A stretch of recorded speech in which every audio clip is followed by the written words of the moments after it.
Hello et bienvenue sur la chaîne de Demoiselles du Livre. On se retrouve aujourd'hui pour une nouvelle vidéo et ce sera ma pile à lire pour le challenge Romantasy organisé par Nina Quill. Cette année c'est la 4e édition de son challenge et moi c'est la première fois que je vais participer. Je vous mettrai dans la barre d'infos le lien vers la vidéo de Nina qui explique le challenge et ensuite qui redirige vers les liens pour les différents documents avec les différents thèmes, les différentes équipes, les différentes informations en fait autour du challenge. Pour la première fois par rapport à la façon dont elle organise le challenge d'habitude, elle a formé 4 équipes qui sont réunies autour de 4 capitaines qui représentent 4 univers de Romantasy. Romantasy, qu'est-ce que c'est? Je pense que la plupart d'entre vous, vous savez, mais pour ceux qui ne savent pas, Romantasy c'est la contraction de deux genres, le genre romance et le genre fantasy, on met ensemble, donc en fait c'est les livres de fantasy dans lesquels il y a de la romance, ou les livres de romance dans lesquels il y a de la fantasy, donc les prérequis indispensables, un monde de fantasy et une romance. Voilà, donc comme je vous le disais, il y a 4 équipes qui sont dirigées par 4 capitaines. La première équipe c'est l'équipe de Nina, donc de la chaîne Nina Quill, c'est l'équipe Navarre qui se rapporte à l'univers de Force Wings. Ensuite on a l'équipe de Camille, donc Madame Errance, c'est l'équipe Velaris qui se rapporte à l'univers d'Akotar. On a aussi l'équipe de Kimi Collection, donc c'est Glacium qui se rapporte à l'univers de des accords corrompus. J'ai adoré les accords corrompus, Giovanni, toujours dans nos cœurs, on l'aime. Et enfin on a l'équipe d'Emma de la chaîne La Bouquinade, je sais pas si vous la connaissez celle-là. Donc c'est l'équipe d'Itikana qui se rapporte au Pont des Tempêtes. Oui, elle continue sa propagande sur cette saga, mais en même temps, ici, on ne peut que la comprendre, on adore. Et forcément, vous savez qu'avec Emma, on a quelques affinités, et c'est donc son équipe que j'ai choisi de rejoindre. Alors, il y a un système pour compter les points, pour départager les équipes, etc. Il y a pas grand chose à gagner si ce n'est, comme le dirait ma chère capitaine Emma, le mérite de se la péter sur les réseaux sociaux ad vitam aeternam. C'est comme ça qu'elle l'a dit, je ne sais pas si c'est ce qu'on fera vraiment ou pas. Je me suis donc auto-proclamée lieutenant de l'équipe d'Emma et j'ai décidé de rejoindre son équipe. Cependant, vous verrez que certains livres peuvent permettre de donner des points aux autres équipes. Donc selon comment on en est des points, si on arrive à savoir à peu près où on en est, peut-être que je leur en donnerai un petit peu. C'est un challenge qui se déroule sur 2 mois, donc du 15 février au 15 avril. Ça nous laisse le temps d'avancer dans nos lectures tranquillement, de lire aussi d'autres choses pour sortir peut-être un peu de la romantasy, parce que lire que ça pendant 2 mois, ce serait peut-être un peu trop, même si c'est un genre que j'affectionne particulièrement. Donc c'est assez chouette, c'est un challenge pas trop prise de tête. On fait diminuer les piles à lire en lisant des livres d'un genre.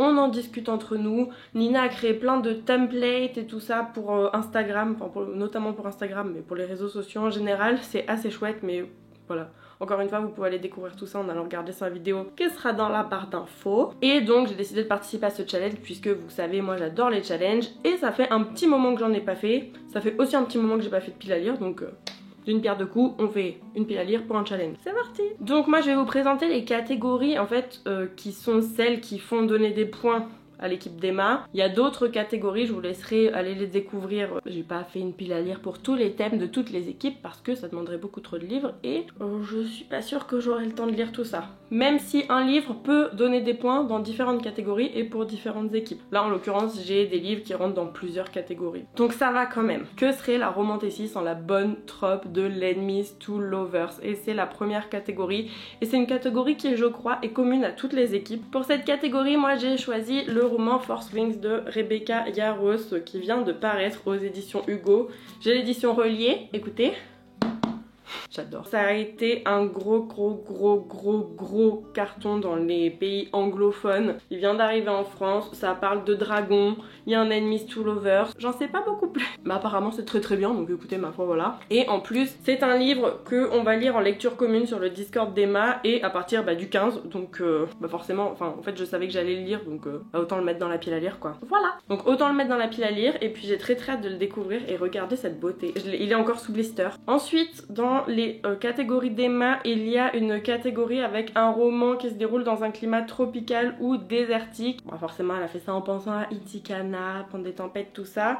J'ai hésité avec le Pont des Tempêtes, mais bon, j'ai déjà lu les 2 tomes, mais on en reparlera tout à l'heure. J'ai choisi, et ça donnera aussi des points dans l'équipe de Kimi du coup, de lire Rêve d'un autre monde de Kelly Sinclair. En fait, c'est un recueil de 4 nouvelles qui se déroulent dans l'univers des accords corrompus. Donc ça fait un moment que je l'ai et je l'ai toujours pas lu. En fait on va suivre dans 4 nouvelles les aventures de personnages secondaires des accords corrompus. Donc j'ai très hâte et je me dis que il y en a qui vont se dérouler sur Osolis et que à Osolis on est sur le climat tropical des Arctiques, donc ça rentrait bien dans cette catégorie. Donc voilà, c'est 4 nouvelles sur les personnages. Si vous avez lu les accords corrompus vous saurez de qui je parle, sinon bah non, désolé. Sur les personnages du coup de Péché, de Hollandon, donc le Hollandon c'est le frère de l'héroïne des accords corrompus, sur Rhône et sur Éclat. Voilà, j'ai hyper hâte de découvrir et de me replonger en fait dans cet univers que j'avais adoré. La catégorie suivante, c'est une catégorie qui est partagée par les 4 équipes aussi il me semble, c'est la catégorie graphique, donc une romantasy graphique, donc soit BD, manga, etc.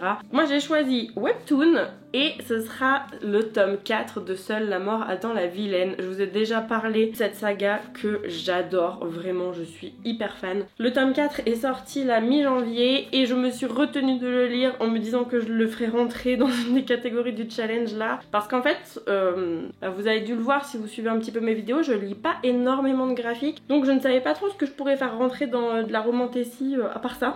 Donc je l'ai gardé, mais je vous jure que je suis dans les starting blocks et qu'au 15 février quand le challenge sera lancé, clairement le 15 c'est quand, c'est jeudi prochain, il survit pas jeudi enfin il survivra mais il aura été lu d'ici jeudi soir prochain je pense. Seule la mort attend la vilaine, je vais vous faire quand même le résumé du premier tome. En gros c'est l'histoire d'une jeune femme qui est à la fac et qui se retrouve aspirée dans le dernier jeu vidéo mobile à la mode, dans lequel elle va incarner le personnage antagoniste de Penelope Eckart. En fait c'est un jeu de dating où en gros il faut faire succomber les hommes, enfin un des 5 prétendants du jeu, et donc il y a des points qui montent, qui descendent en fonction des interactions que Penelope va avoir avec eux. Si ça tombe un petit peu trop bas, squick la vilaine, puisque Penelope Eckart c'est l'antagoniste, donc la vilaine. Et donc son but c'est de pas être squick et donc de rester à niveau avec ces messieurs, et pour gagner il faut je crois qu'elle atteigne 100% avec un des hommes. Donc voilà, j'ai très hâte de poursuivre cette histoire que vraiment j'adore. Vraiment je trouve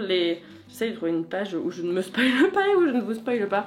Vraiment je trouve que les graphismes sont magnifiques, les couleurs sont très belles. Je suis hyper fan de cet univers et j'ai vraiment hâte de replonger dedans. J'ai hâte de plonger dans beaucoup d'univers quand même, non? La catégorie suivante c'est une catégorie qui est aussi partagée il me semble, en même temps c'est quelque chose qu'on adore dans les romantasy, c'est qu'il faut une héroïne badass dans le roman, et pour ça j'ai choisi d'enfin me lancer dans ACOTAR, donc un palais d'épines et de roses. J'ai décidé de me lancer enfin dans cette saga, donc écrite par Sarah J. Maas et publiée chez La Martinière. Donc voilà, je pense que c'est un petit peu une des sagas phares et c'est d'ailleurs le thème d'une des équipes. En fait je me rends compte que clairement là sur les 4 livres que je viens de vous présenter, il y en a 3 c'est pour les autres équipes, enfin c'est le roman auquel se rapportent les autres équipes. On leur donnera des points. En même temps, est-ce qu'on n'est pas là finalement pour l'amour entre équipes et pour quand même gagner à la fin? Moi je crois que si. Donc ACOTAR, et bien même si ça passe partout, je suis incapable de vous en faire un résumé, donc je vais vous le lire hein. En chassant dans les bois enneigés, Fer voulait seulement nourrir sa famille, mais elle a commis l'irréparable en tuant un Fae, et la voici emmenée de force à Prythian, royaume des immortels. Là-bas pourtant sa prison est un palais magnifique et son geôlier n'a rien d'un monstre. Tamlin, un grand seigneur Fae, la traite comme une princesse. Et pourquoi lui et sa cour se cachent-ils derrière des masques? Quel est le mal qui ronge son royaume et risque de s'étendre à celui des mortels? À l'évidence, Fer n'est pas une simple prisonnière, mais comment une jeune humaine d'origine aussi modeste pourrait-elle venir en aide à de si puissants seigneurs? Sa liberté en tout cas semble être à ce prix. J'ai vu énormément de bons retours sur cette saga, donc c'est parti, on va en profiter. On va en profiter pour aller dans les romantasy qui sont là-dedans et que je n'ai pas encore commencé. Quoique je vais vous parler d'un 2e tome et j'ai déjà parlé d'un 4e tome en fait pour le webtoon, c'est pas grave. Et là je vais vous parler d'un 2e tome de roman et il s'agit de la catégorie d'un des livres favoris d'Emma. J'ai choisi le tome 2 de la saga des monstres publié chez Lumen, écrite par Vanessa Len, et c'est donc Jamais un héros. Je vous avais parlé du tome 1 dans une de mes vidéos précédentes, je ne sais plus laquelle, pardon, que j'avais beaucoup aimé, et donc j'ai assez hâte de m'attaquer à ce 2e tome. Je crois que c'est une duologie, donc que ce sera le dernier tome de cette saga, donc c'est aussi l'occasion de terminer une saga en cours. Pour faire un résumé rapide du tome 1, on suit l'histoire de Joanne qui Ne pensez pas que les légendes qu'on lui racontait sur les monstres quand elle était petite étaient en fait une histoire familiale, qu'elle fait partie d'une famille de monstres et qu'elle a d'ailleurs des pouvoirs de monstres, et que les monstres, eh bien il y a un héros qui veut les exterminer parce qu'en fait les monstres, pour utiliser leur pouvoir et notamment pour utiliser le pouvoir de voyager dans le temps, ils volent de la vie aux humains. Et le héros, c'est un humain qui est pas d'accord avec ça, comme la plupart des humains en fait, sauf qu'en fait le héros il sait que les monstres existent et son but c'est de les exterminer. Le problème c'est que le héros, c'est le crush d'été de Joanne. Dommage parce qu'en plus elle l'aimait vraiment bien hein, le petit. Mais bon c'est comme ça hein. Donc voilà, j'ai assez hâte de voir comment on continue cette histoire parce que c'est vrai que le tome 1 se finit d'une façon où on se dit mais qu'est-ce qui va se passer ensuite? La réponse est là-dedans, j'aurai la réponse. Le thème suivant, c'est le thème d'une romantécie où on parle de politique. Alors ça, il y en a quand même beaucoup. Mais moi, j'ai choisi Les Trônes Trahis de Nesrine Amari, publié chez Hugo Stardust. Je pense que, au vu du résumé, qu'on est sur un conflit politique, donc je me suis dit qu'il rentrerait bien dans cette catégorie. Et j'ai vu énormément d'avis positifs dessus passer, donc j'ai bien envie de le lire. Je vais vous lire le résumé. Quand le baiser de la couronne devient mortel. Je suis la princesse Phoebe Alcyon, unique espoir de mon royaume. À Sidia, la magie s'affaiblit depuis le régicide de mes parents. Le peuple crie sa famine et sa colère. Nul autre que moi n'est en mesure d'assouvir notre vengeance. Pour cela, je dois réussir à infiltrer la cour de leur assassin, Emery Surtless, jeune souverain du royaume de Killan. Sous une fausse identité et armé de mon pouvoir, le baiser de la mort, je suis déterminée à lui faire payer son crime. Mais je vais devoir redoubler de ruses pour me frayer une place parmi la noblesse. Entre bals fastueux et jeux de séduction, il me faudra briser la carapace d'Emery, à condition de survivre à l'échiquier grandeur nature de la cour, où chaque pion doit être savamment avancé, car les ténèbres qui se profilent à l'horizon pourraient tout emporter sur leur passe. C'est de la politique. On a deux royaumes ennemis, un assassinat dans le royaume, on essaye de renverser le souverain, il faut sauver son peuple. Pour moi il y a de la politique, donc pour moi ça rentre dedans, donc eh bien je le lirai. En tout cas je le fais rentrer dans cette catégorie là. Ensuite il y avait une catégorie pour laquelle je n'ai pas de livre à vous présenter, c'est la catégorie lire un livre en VO. J'ai pas de romantécie en VO. Selon comment j'avance sur les 2 prochains mois de challenge, je verrai si je me chauffe à lire un livre en anglais de romantécie, mais pour l'instant j'en ai pas à vous présenter, j'ai pas trop d'idées sur ce que ça pourrait être, donc on va mettre ça de côté. Mais par contre s'il y en a dans l'équipe d'Emma, là, dans l'équipe Itikana, s'il y en a où vous êtes chaud en anglais, surtout n'hésitez pas à apporter-nous des points. Ensuite il y a des points supplémentaires pour les livres reliés. Bon, dans ceux que je vous ai présentés, là je vous ai présenté 6 livres, il y en a 3 en relié, donc j'en ai pas pris d'autres dans ma palle, puisque en plus il y en a un 4e qui va arriver, mais on va en reparler après. Ça fait déjà pas mal. Si j'en lis d'autres, je le rajouterai bien sûr, mais j'ai pas sorti de livres supplémentaires. Pourtant j'en manque pas, hein.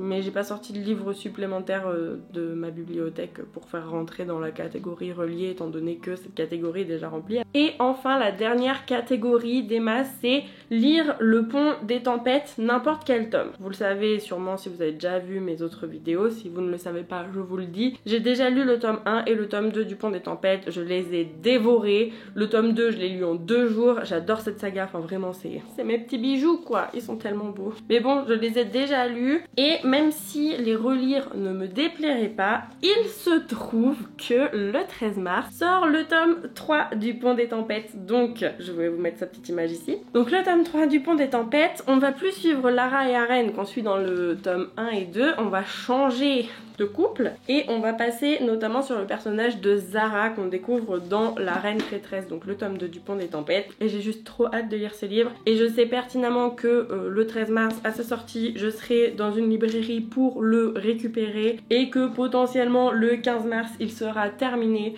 Donc voilà, n'importe quel livre du Pont des Tempêtes, le tome 3 qui va sortir. Écoutez, ça rentre dans la catégorie. Je peux juste pas vous le montrer aujourd'hui physiquement parlant, mais il va arriver pendant le challenge et clairement c'est lui qui rentrera dans cette catégorie. Et voilà, je vous ai présenté du coup ma pile à lire pour le challenge Romantasy, donc je vous le rappelle, organisé par Nina de la chaîne Nina Quill. Merci vraiment Nina si tu passes par là pour l'organisation de ce challenge. Et moi j'espère que la vidéo vous aura plu, je vous fais des bisous et je vous dis à bientôt dans une prochaine vidéo. Ciao!